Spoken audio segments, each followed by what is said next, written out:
Salut, bienvenue à vous. Aujourd'hui, on va parler de mes astuces qui vont vous permettre de vous remplir les poches plus rapidement. Ces techniques concernent tout type de joueurs, que vous soyez débutant ou confirmé, vous pouvez toujours en tirer quelque chose. Cette vidéo va parler des meilleures façons d'attraper des dollars et des lingots en me basant sur le mode exploration, avec les événements aléatoires, les ventes d'objets, les cartes au trésor. Par la suite, je parlerai de la rentabilité des rôles, qui sera la plus grande partie de cette vidéo. Et enfin, je terminerai avec les modes PVP qui, mine de rien, rapportent plus qu'on ne le penserait. Donc voilà, j'ai rassemblé un maximum d'éléments et de conseils en une vidéo. Ce sera la seule de la chaîne qui portera sur les meilleures façons de gagner des dollars et des lingots. Alors installez-vous et profitez de ce nouveau guide complet convenablement.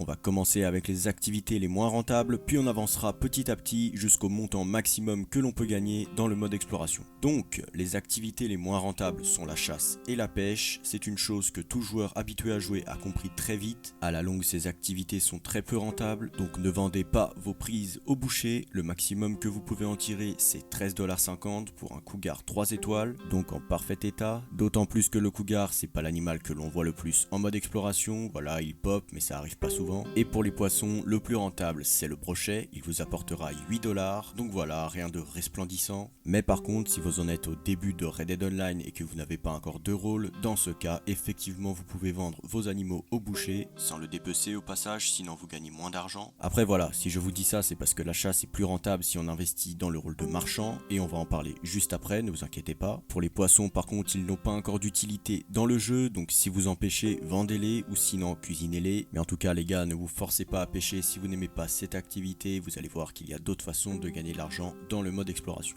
Il y a par exemple les missions secondaires, mais je vais passer très vite dessus parce que ces dernières rapportent elles aussi très peu. La seule chose à savoir, c'est que plus vous prenez du temps dans ces missions, plus la récompense sera meilleure. C'est une technique assez connue des joueurs, on en entend parler un peu partout. Je vous fais un court résumé sur l'écran. En gros, le plus important, c'est de les faire entre 9 et 12 minutes. C'est le meilleur rapport entre le temps et le nombre de lingots gagnés, enfin de pépites je devrais dire. D'ailleurs ça me fait penser que j'ai oublié de le préciser dans mon précédent guide, mais les pépites c'est quand il y a au moins un zéro devant le chiffre, donc en gros c'est ce que vous gagnez le plus souvent, vous le verrez dans vos parties. C'est très rare de se voir récompensé d'un lingot, mais bon ça peut arriver. Donc voilà, en fait un lingot égale à 100 pépites. Cette histoire de lingots m'amène à vous parler de la dernière activité, celle qui est la plus rentable. Je vais parler des cartes au trésor, qui est vraiment de loin le meilleur atout du mode exploration pour se mettre vraiment bien. Ces trésors peuvent parfois vous rapporter plus d'un lingot, donc voyez que c'est extrêmement rentable de partir à la chasse au trésor. Maintenant, je vais vous dire les différentes façons qu'il y a pour récupérer ces cartes. La première est toute simple puisqu'elle est automatique. Vous recevez une carte au trésor tous les 5 niveaux, même au-delà du niveau 100. Ensuite, il peut arriver que vous tombiez sur des explorateurs qui peuvent vous échanger ces cartes contre presque rien. Achetez-les tout le temps les gars, c'est vraiment rentable de les prendre. Parfois, il peut arriver que vous tombiez sur des explorateurs un peu plus tenaces, qui vous cacheront quelque chose, qui ne voudront pas coopérer. Dans ce cas, tuez-les ou attachez-les, et puis fouillez-les pour récupérer la carte au trésor qu'ils possédaient. D'ailleurs, puisque j'en parle, j'en profite pour vous dire que la dernière et ultime technique, c'est de toujours fouiller vos ennemis. Je vous en avais déjà parlé, ne les négligez pas, il se peut que vous tombiez sur différents items, consommables, cartes au trésor, objets de collection, du capital parfois, et aussi des objets de valeur comme les montres ou les bijoux, et ces derniers peuvent être vendus à un reseller qui vous les échangera contre une somme d'argent assez intéressante.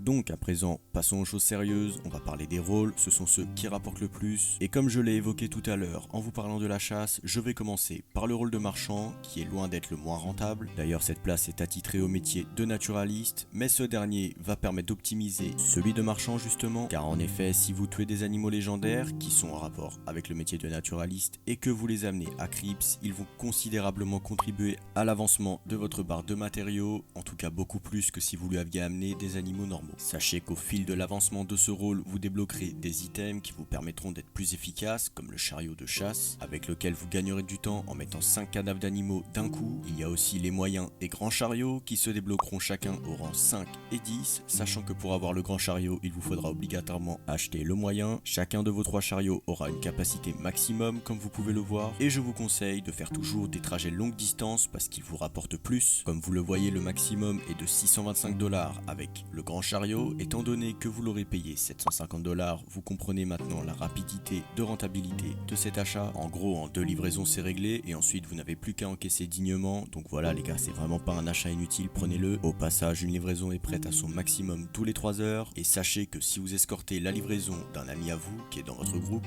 vous serez récompensé de 300$, donc ça n'est pas négligeable les gars. Mais par contre, sachez aussi que pendant ce temps, vos productions se mettent en pause. Donc voilà, c'est seulement si vous avez rejoint un groupe, mais par contre si on vous rejoint, là elles continueront. On passe directement au rôle suivant, le chasseur de primes. Comme vous le savez, il est le seul rôle à vous rapporter de l'or après que vous ayez ramené un criminel. En général, ça tourne entre les 10 et 30 pépites par prime. La différence se fait toujours avec cette histoire de temps. Bien sûr, les chasses à primes légendaires sont celles qui vous rapportent le plus, avec quelques centaines de dollars par tête. Donc, pour optimiser ce rôle, je vais vous dire comment faire. En tout cas, pour moi, c'est la meilleure façon de faire pour être le plus rentable possible. Donc, vous partez attraper votre criminel, gardez-le vivant, sinon votre récompense sera moins bonne. S'il avait des collègues avec lui, tuez-les, puis fouillez-les, et une fois le criminel recherché ligoté sur le dos de votre cheval, faites passer le temps pour augmenter la récompense, mais sans rester AFK planté devant le shérif, non. Comme je vous l'ai dit, le but est d'optimiser, donc profitez-en pour aller chercher des objets de collection. Je vous conseille donc la carte de Jean Robke, qui est une carte interactive très utile, je vous en avais déjà parlé dans des précédentes vidéos. Bref, cette carte va vous permettre de voir quels objets sont sur votre chemin, ainsi vous rentabilisez 2 rôles en même temps. Il s'agit donc d'une technique très efficace, et franchement, je trouve cette façon de jouer assez RP, puisque comme un vrai cowboy, vous capturez un hors-la-loi, puis en profitez pour faire autre chose pendant que vous êtes dans le coin, avant de l'amener au shérif et récupérer votre prime. Si vous avez lancé une prime où il y a plusieurs criminels à attraper, il vous faudra bien sûr le chariot du chasseur de primes qui facilitera vos captures, ainsi que les bolasses et le lasso renforcé. Une fois de plus, ce sont des items dans lesquels il faut investir. J'en finis avec les rôles avec le métier de collectionneur. Il est pour moi en termes de dollars le plus rentable, à condition que vous vendiez vos collections complètes et non à l'unité, sinon vous y perdrez. Après bien sûr si vous en possédez trop, sachant que le maximum est de 10 objets, à ce moment là oui vendez-les. Mais bon, essayez quand même de faire en sorte de toujours vendre vos collections entièrement. Il faut savoir qu'en tout il y en a 17 et les reventes se font de 155,50$ pour les fleurs sauvages d'Amérique jusqu'à 540$ pour les pièces de monnaie. Donc autant vous dire que 540$ c'est pas négligeable les gars. En gros, la moyenne de toutes ces collections nous donne un montant total de 256$, donc pour une moyenne c'est vraiment pas mal. Et pendant qu'on est dans les chiffres, si vous décidez de les vendre toutes d'un coup, ça vous fera une somme totale de 4848,50$ pour avoir trouvé 184 objets. J'en profite pour vous dire que ces objets sont récupérables en achetant des cartes à Madame Nazar, mais il est plus économique d'utiliser la carte dont je vous ai parlé, cette Jean Robke. De toute façon, le lien sera dans la description. Avec cette carte, vous gagnerez énormément de temps en trouvant des objets beaucoup plus rapidement.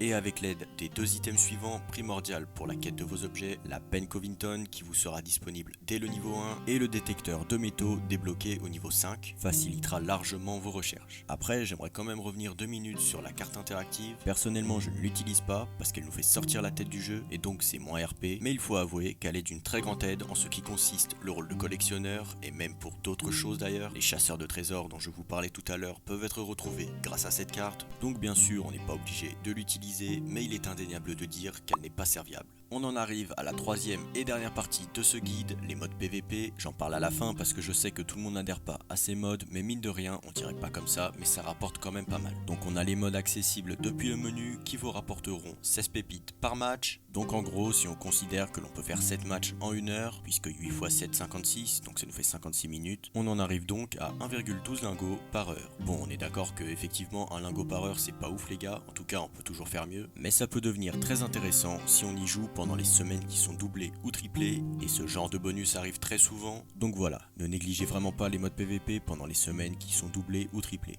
Il y a aussi les modes de PVP qui nous arrivent en tant qu'événement, PVP aléatoire autrement dit. Pour être encore plus clair, je parle de ceux qui pop pendant qu'on est en mode exploration. Bref, certains peuvent vraiment rentabiliser votre temps pris dans ces modes, et encore plus si vous êtes bien classé, donc on va dire dans le top 3 du classement. Sachez que ces événements de PVP aléatoire arrivent tous les 15 minutes, et certains d'ailleurs contribuent à vos rôles. Et je ne peux vraiment que vous conseiller de les faire, parce que même si vous n'êtes pas un adepte du PVP, ces modes vont vraiment optimiser vos rôles, comme par exemple celui nommé route commerciale, qui peut vous apporter jusqu'à 18 marchandises directement dans votre étal de boucher. Ainsi vous allez perdre beaucoup moins de temps à chasser, puis faire une mission de ravitaillement puisqu'il arrive directement dans la dernière jauge de livraison. En gros, ils sont prêts. Et pour ce qui est le mode en lui-même, je le trouve assez amusant parce qu'on ne se tue pas entre joueurs, mais justement on essaye d'escorter un convoi, donc on tue des PNJ, ce qui n'est pas vraiment compliqué. Plus vous tuez de PNJ, plus vos marchandises augmentent, donc je vous conseille de vous mettre à l'avant du train. De ce fait, vous aurez accès aux ennemis avant les autres et ainsi vous pourrez les tuer en premier. Il y a aussi l'événement nommé Rien ne se perd, où le but est d'aller chercher un maximum d'objets de collection et ainsi augmenter vos collections du coup. Là encore, on n'a pas affaire à un mode compliqué, il suffit juste d'activer votre œil de lynx pour avoir accès aux objets ou sinon tuer des ennemis puis fouillez-les. Les ennemis qui sont une fois de plus des PNJ, donc voilà, il ne s'agit pas vraiment de confrontation entre joueurs. Voilà, le but c'est vraiment de vous faire avancer dans vos rôles. Par contre, il faut savoir que ces deux modes ne popent que très rarement dans la journée. Je vous mets les horaires sur l'écran, mais c'est vrai qu'entre nous, je pense pas qu'il y ait beaucoup de joueurs à 7h22, en tout cas pas en France. Donc en gros, vous les avez tous les deux chacun une fois par jour et tout le temps aux mêmes horaires.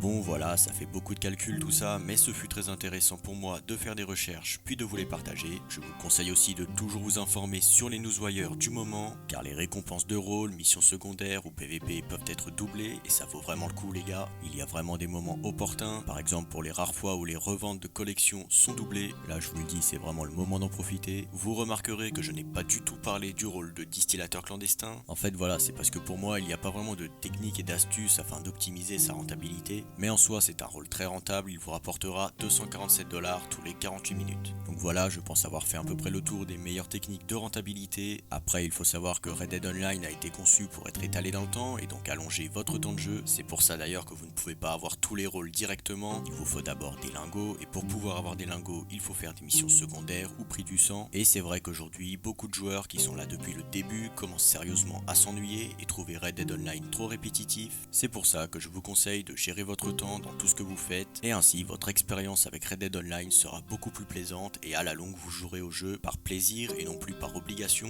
en sachant d'avance que vous n'avez rien à faire à part les défis du jour. D'ailleurs, si vous voulez un conseil, essayez toujours de vous trouver un objectif avant d'allumer le jeu, comme ça vous ne vous retrouvez pas à plus savoir quoi faire au bout d'un moment. Bref, cette vidéo a été faite pour vous donner les différentes façons de gagner des dollars et des lingots et d'optimiser votre façon de jouer, mais sachez que si vous jouez en vous amusant dès le départ, vous verrez que les dollars et les lingots monteront tout seuls. Après, je sais bien qu'on n'a pas tous les mêmes attentes et qu'on ne joue pas tous pour les mêmes raisons, mais bon, au final, à quoi bon avoir le plus de lingots possible s'il n'y a plus rien pour les dépenser? Surtout qu'on sait très bien que les DLC en ce moment, c'est pas ce qu'on voit le plus. Voilà, ils sont un peu en voie de disparition ces derniers temps. C'est pour ça que je vous disais d'étaler votre temps de jeu quand vous êtes nouveau joueur, parce que on ne sait pas quand Rockstar va nous sortir du nouveau contenu, mais on sait très bien que tant que les versions next-gen des consoles ne seront pas mises au point, les DLC seront minimes et pas vraiment travaillés, comme on a pu le voir avec le prix du sang. Bon, là c'est vrai que je pars un peu en contradiction avec le but de la vidéo, mais c'est vrai qu'il faut trouver l'équilibre entre la gestion du temps et le plaisir de l'argent dans le jeu et c'est assez compliqué. En tout cas, j'espère que cette vidéo vous aura plu et surtout aidé. Likez et abonnez-vous, ça me permettra de savoir si ce que je vous produis est bien ou pas. Si ça ne l'est pas d'ailleurs, mettez-le en commentaire, j'y répondrai. En tout cas, j'espère que cette vidéo vous aura plu. Portez-vous bien, salut.